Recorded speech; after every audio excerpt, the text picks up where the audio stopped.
Здравствуйте. Как дела? Hello, how are you? У меня зовут Adam Nicholas Paul. My name is Adam Nicholas Paul. И тоже у меня есть другой зовут Yugovi. Тебе знаешь Yugovi? Do you know Yugovi? Нет?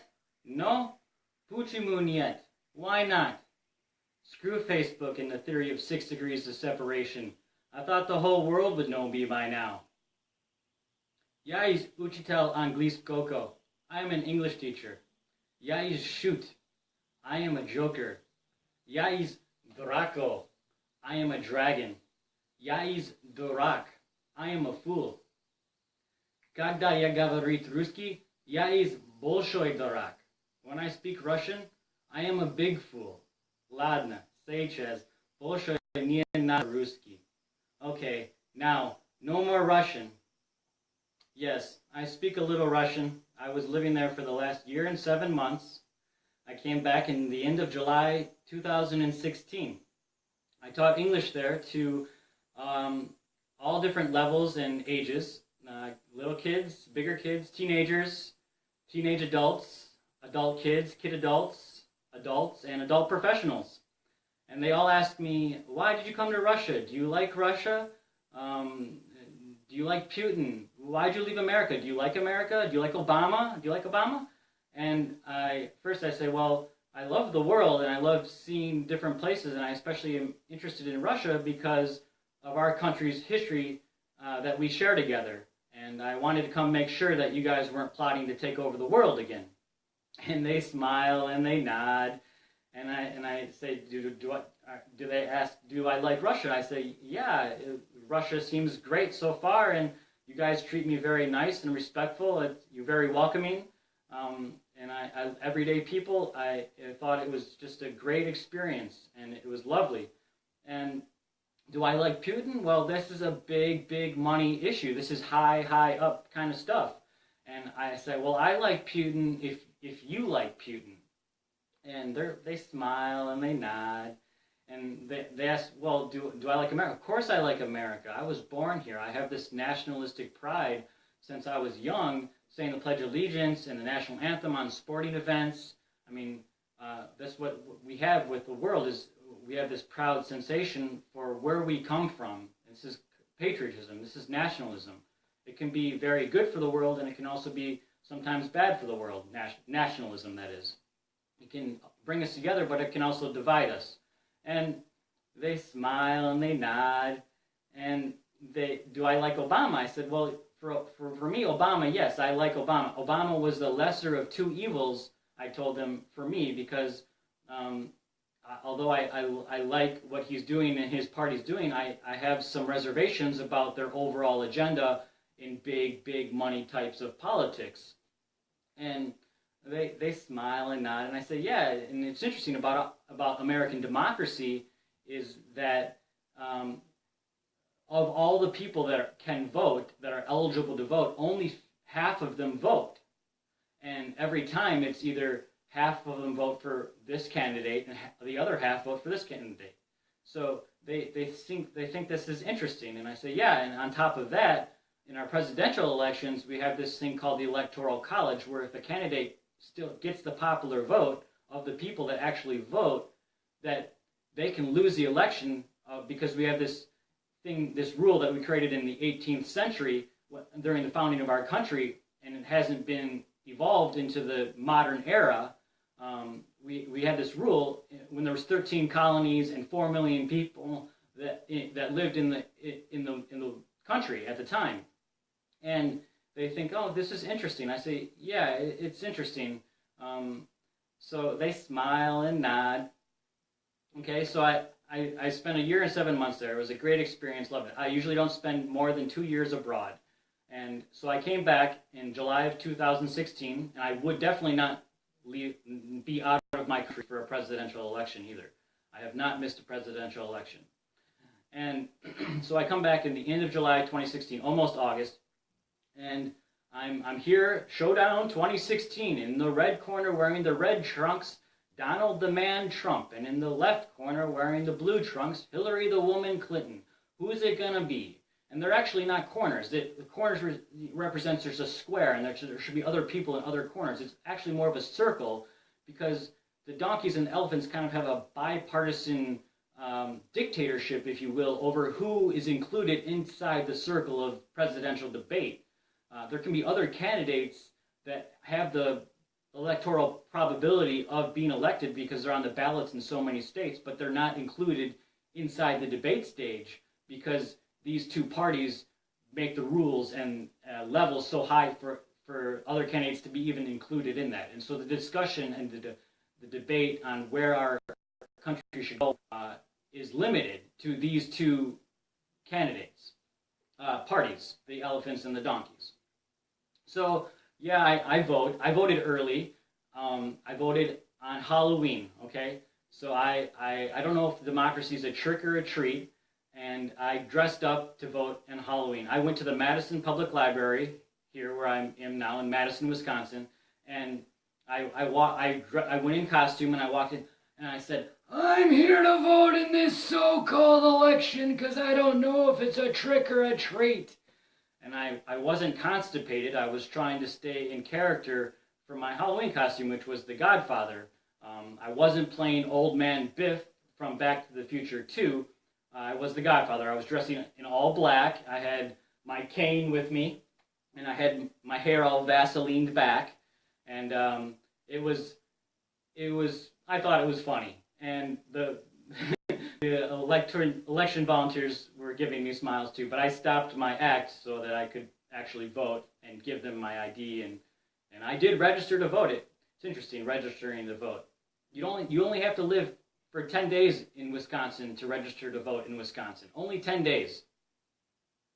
I could have moved from Nevada to here and lived here for 10 days and been able to vote in Wisconsin. And my vote would have counted in Wisconsin instead of Nevada. It's interesting to think about that type of stuff. Is it going to have to be a shell game of populations moving to certain states in order to right the popular vote wrong? I mean, no, it shouldn't be that way. I just gave away one of my secrets of possibly winning an election one day, but it shouldn't be a secret. It should be a popular vote, should govern no matter what. Okay, so I voted, etc., yada, yada. Election day comes around. People are asking me, are you going to watch the election? Are you going to watch the election? No, I'm not going to watch the election and stay up and watch commentators bickering back and forth. We don't know who's going to win. It's going to be too close to call. And stay up till 3 o'clock in the morning drinking beer and either feel really, really happy or feel really, really depressed. Because my candidate of the lesser of two evils wins or loses. And how they win or lose, too. So instead, I watched a movie. What did I watch? I watched Dirty Grandpa. Funny movie. Grandpa Robert De Niro shows grandson, frat boy, Zac Efron how to party. Funny movie. Laughed really hard the entire night. Went to bed really, really happy. Okay? So I go to bed, and I go to Dreamland. So now we're in Dreamland. Let's go back to my past, because I have like an intimate past with elections and the process of this democracy, because I have these principles and beliefs that I've held growing up and evolving over time, and they've come very strong in me. So let's talk about that for a little bit. I wrote a book, I published in 2012, but it's based on this trip I took in 2008 after a bike ride down the coast of California from San Francisco to LA after I graduated from school. It's 11-month journey, okay? And anyways, I make my way to Washington, D.C., and I make this video on the Washington Mall near the Washington Monument. And I said a lot of stuff, and some highlights of the things where I put the financial industry, the car industry, and the then current Bush administration on the chopping block. The financial industry lost trillions of citizens' dollars value when they were taking advantage of them, and they made millions, and they got away with it. They're still living off of their millions that they basically swindled off of everyday citizens, and they still got away with it. There's not one that didn't, and anyway.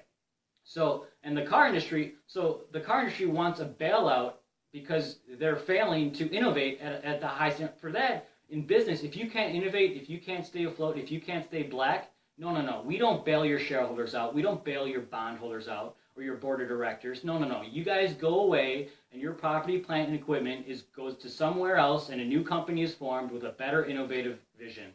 No. We don't bail out the auto industry when they can't innovate fast enough to beat competitors in the foreign lands that decide to go with one product, and you guys destroyed your product and could have gone with it when you didn't.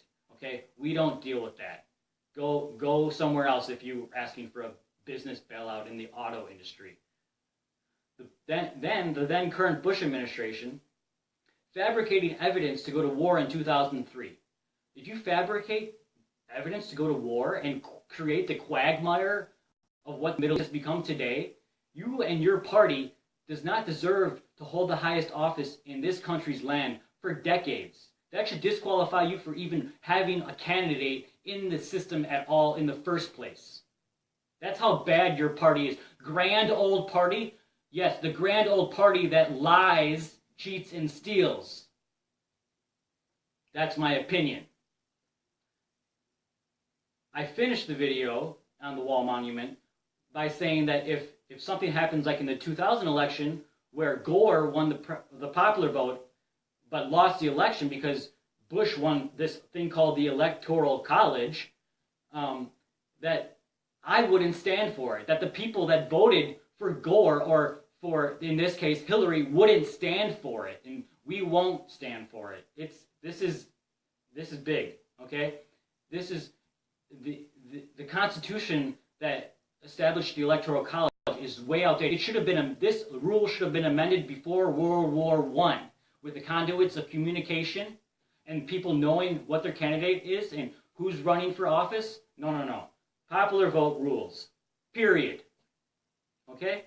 So I was in D.C. actually. I watched the election that day at a bar just off this U.S. State Capitol Square, and it was that bickering. Ooh, we're too close to call. Bickering back and forth. That was depressing. We got in the subway and left, and found out later that Obama won the popular vote and the Electoral College. Hip hip hooray! I don't have to defend my principles for the lesser candidate that I don't want to run because Bush won the popular vote but lost the Electoral College to Gore. No, it was the other way around, see?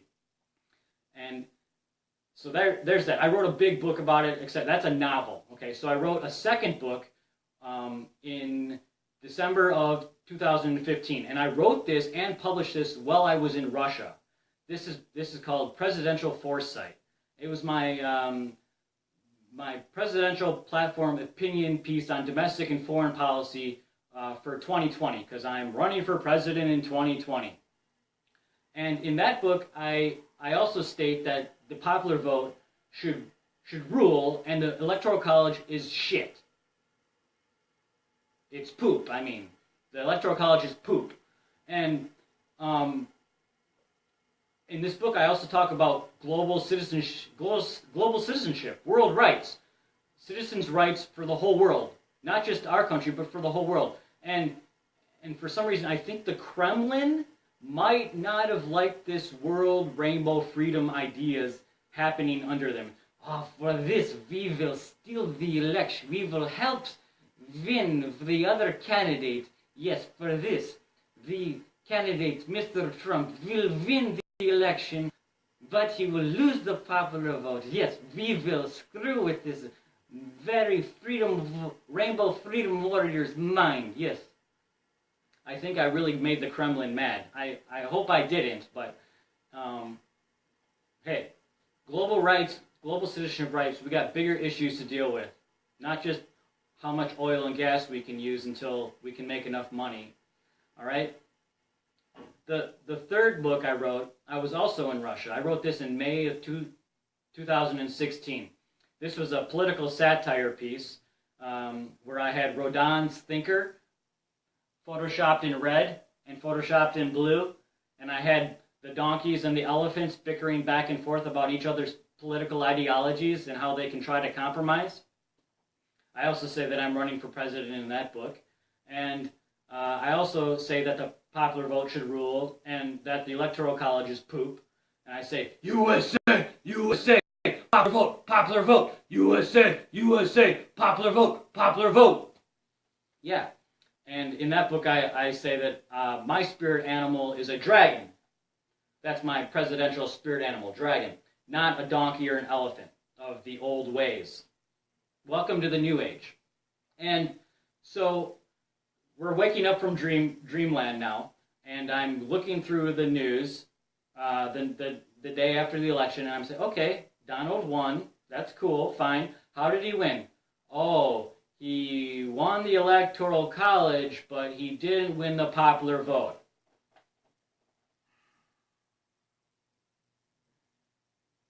This, if you can understand the history that I have, the intimate history I have and my principles with this type of thing, this is very hard to experience. It's as if I'm being gaslighted by an unknown, right? It's like, what the is going on? And I had to self-medicate out on Picnic Point with a potato, very starchy, by the way, and dance in the woods to get my heart back together and my head right.